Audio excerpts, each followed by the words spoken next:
და პუტინიც სამდე მართალი ყოფილა. მართლაც რამოდენიმე დღეში რუსეთი კიევთან იდგა და თითქმის გამოვიდა უკრაინის კონფლიქტიდან 100%-იანი გამარჯვებული. მაგრამ ჩვენ ყველამ ვიცით რაც მოხდა. მოხდა ის, რომ უკრაინამ შეძლო რუსეთის შეკავება, როცა დასავლეთი მიხვდა, რომ უკრაინას შეუძლია რუსეთს წინააღმდეგობა გაუწიოს, დაიწყეს უკვე უკრაინის დაფინანსება.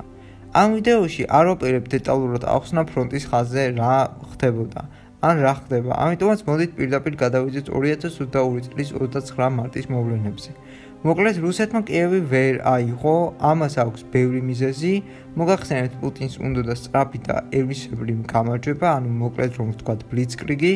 პუტინს ეგონა, რომ თუ რუსეთი იქნება კონცენტრირებული კიევზე და კიევს შეუტევს და ამით შეაშინებს უკრაინის მმართველობას და უკრაინულ ხალხს, უკრაინა მალევე წამოვიდოდა მოლაპარაკებებზე. საბედნიეროდ უკრაინა 2015 წლის ომიდან მუდმივად აძლიერებდა ჯარს, მათ შორის ამერიკის დახმარებითაც. პლუს როცა დასავლეთმა დაინახა, რომ უკრაინას შეუძლია რუსეთს წინააღმდეგობა გაუწიოს, დასავლეთმა დაიწყო უკრაინის დაფინანსება. პუტინის გეგმები ჩაიშალა და სტამბოლის მოლაპარაკებების დროს რუსეთს ჰქონდა საკმაოდ ბევრი დანაკარგი.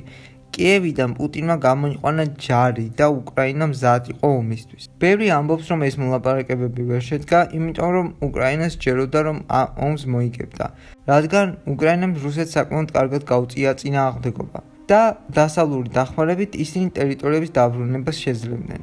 ეს გარკვეულწილად სწორია, მაგრამ მთავარი მიზეზი ეგ არ არის.